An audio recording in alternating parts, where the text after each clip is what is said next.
on these first subtraction film, we looked at a calculation such as 56 take away 27. Okay, and what we did was we counted back to subtract. We were on 56, we took away 2 lots of 10, so we've counted back 20, and that's got us to 36, and then we needed to count back 7. We were on 36, we knew it was going to go down into the 20s because 7 is larger than 6. We know that it's 1 larger, so we counted 6 back to get us to 30, and then we had 1 more to subtract the other side of 30, which took us to 29. Now, subtraction is complicated for children to understand because it is in fact 2 separate things. We can subtract by counting back from one number. So the number story here would be, I have 56 sweets and I gave 27 away. How many do I have left? But subtraction is also comparing 2 numbers. We could have a word problem such as, I have 56 sweets, my friend has 27 sweets. How many sweets difference is that? Or what's the difference between our amounts of sweets? So comparing the 2 numbers, if we're comparing numbers, we're also doing subtraction.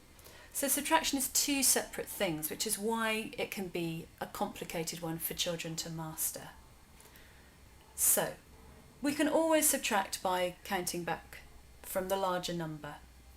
But if you have 2 numbers that are very close together, such as 19 take away 17, it makes sense to compare the numbers rather than count back. So if I show you counting back from 19, I'm going to count back 10 to get me to 9, and then I need to count back 7. That's going to get me to 2. Or in my mind, I can simply think 17, that's 2 more to 19. I don't even need a number line. So another way that we teach the children to subtract is to start with a smaller number start with a smaller number and count up to the larger number and think, what's the difference between them? There's a difference of 2. So to find the difference between these 2 numbers, we're going to put the smaller number on the left-hand side and the larger number on the right-hand side, and we're going to count up from one to the other to find how large the gap is between them, to compare them. So we always jump to the nearest 10. It's really a very important thing to do, that the first jump that they do is to the next 10. The nearest 10 is 90, and so that's a jump of 5. That then means that they're on a nice round 10, and that makes jumping on from that number easier. And then we've got another jump to 7, all the way to 7. So we've got 1 jump of 5, 1 of 7, and so we add those together, and we know that the difference between those 2 numbers is 12. You can see that that's really simple in comparison to, say we're at the larger number 97 and we're going to count back 85. There's a lot more steps. This can be a very useful technique for the children when they encounter something such as 3002 take away 2997.